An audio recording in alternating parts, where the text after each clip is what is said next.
हर हर महादेव। मेरे शिव के भक्तों, अब तक आपने भगवान शिव के द्वारा सृष्टि की रचना किस प्रकार की गई, इसमें भगवान शिव के द्वारा धरा गया अर्धनारीश्वर रूप की कथा सुनी, सती जन्म तप तथा विवाह की कथा सुनी, सती का योग अग्नि में आत्मदाह की कथा सुनी, वीरभद्र का प्राकट्य और दक्ष यज्ञ विध्वंस की कथा सुनी, देवताओं की प्रार्थना तथा दक्ष को भगवान शिव द्वारा क्षमादान की कथा सुनी, पार्वती जन्म तथा तप की कथा, काम दहन की कथा, शिव जी की बारात की कथा सुनी, शिव जी परिजन की कथा सुनी, शिव पार्वती विवाह की कथा सुनी।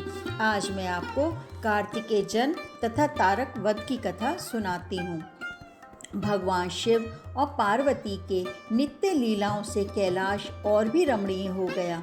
एक दिन माता पार्वती एक सरोवर के तट पर गईं। सरोवर का जल अत्यंत निर्मल और स्वच्छ था। उसी समय उन्होंने देखा कि कमल पत्र में जल लेकर 6 कृत्तिकाएं अपने घर जाने ही वाली हैं। भगवती उमा ने कहा, देवियों, अगर आप लोगों को कष्ट ना हो तो कमल पत्र में रखा हुआ जल मैं भी पीना चाहती हूँ।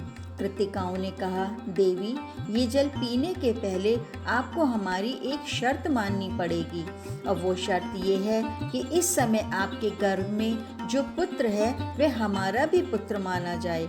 ऐसा ही होगा। पार्वती जी ने तत्काल वचन दे दिया। कृत्तिकाएं परम प्रसन्न हुई। उन्होंने कमल पत्र में रखा थोड़ा सा जल उमा देवी को भी दे दिया। भगवती पार्वती ने कृत्तिकाओं के साथ उस मधुर जल का पान किया। जल पीते ही उनकी दाहिनी कोख से एक परम तेजस्वी बालक उत्पन्न हुआ। उसके 6 मुख थे। सुंदर हाथों में शूल, शक्ति और अंकुश सुशोभित थे। सरकंडों के वन में जन्म ग्रहण कर वह बालक दिनों दिन बढ़ने लगा। वे अपने 6 मुखों से 6 कृत्तिकाओं का दूध पीने लगा। कृत्तिकाएं भी माता की तरह उसका पालन पोषण करने लगीं। इस तरह कृत्तिकाओं द्वारा पालित होने के कारण वह बालक आगे चलकर कार्तिकेय के नाम से विख्यात हुआ। देवताओं ने कार्तिकेय को नाना प्रकार के अस्त्र शस्त्र प्रदान किए और उनकी विविध प्रकार से पूजा की। देवताओं ने भगवान शिव से अनुरोध किया, प्रभु, अब देवताओं का दुख दूर करने के लिए आप कार्तिकेय को आज्ञा दीजिए। शिव जी ने कुमार कार्तिकेय को देवताओं को सौंप दिया। कुमार कार्तिकेय देवताओं के सेनापति हुए। इंद्र ने तारकासुर के पास अपना दूत भेजा। दूत ने तारकासुर से कहा, असुरराज, देवराज इंद्र तुमसे युद्ध करने आ रहे हैं। तुम अपने प्राणों की रक्षा के लिए जो भी प्रयत्न करना चाहो कर लो। कुछ ही समय में कार्तिकेय ने देवसेना के साथ तारक के नगर पहुंचकर उसको चारों ओर से घेर लिया। दैत्यराज तारकासुर भी अपनी सेना के साथ युद्ध भूमि में आ डटा। भयानक युद्ध छिड़ गया। कार्तिकेय का आश्रय पाकर देवता प्रबल हो गए थे। वे असुरों का संहार करने लगे।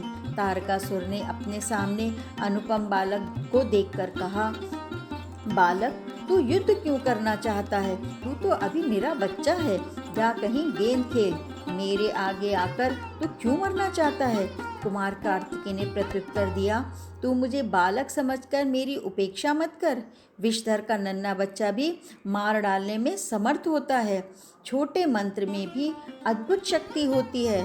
दुष्ट, तू बहुत अत्याचार कर चुका। अब निश्चय ही तू मेरे हाथों मारा जाएगा। कार्तिकेय का कथन अभी पूरा भी नहीं हुआ था कि तारकासुर ने उनके ऊपर अपने वज्र तुल्य मुद्गर का प्रहार किया। कार्तिकेय ने अपने चक्र से उसे बीच में ही नष्ट कर दिया। पार्वती नंदन के सामने असुरों के सारे अस्त्र शस्त्र निष्फल हो गए। असुरों की सेना तितर बितर हो गई। पृथ्वी पर रक्त की सरिता बहने लगी। अमित तेजस्वी कुमार कार्तिकेय ने तारकासुर पर अपनी अमोघ शक्ति का प्रहार किया। यह शक्ति तारक की छाती में प्रवेश कर गई। उसकी छाती फट गई। दैत्य तारक का निर्जीव शरीर पृथ्वी पर गिर पड़ा। तारकासुर के वध से पृथ्वी का पाप मिट गया। देवगण शिव पुत्र की स्तुति करने लगे। उनकी प्रसन्नता का पारावार न था। चारों तरफ कुमार कार्तिकेय की जय जयकार होने लगी। बोलो कार्तिकेय भगवान की जय। तो मेरे प्रभु के भक्तों, ये थी कार्तिकेय जन्म एवं तारक वध की कथा। कल मैं आपको गणेश जन्म की कथा सुनाऊंगी। ओम नमः शिवाय।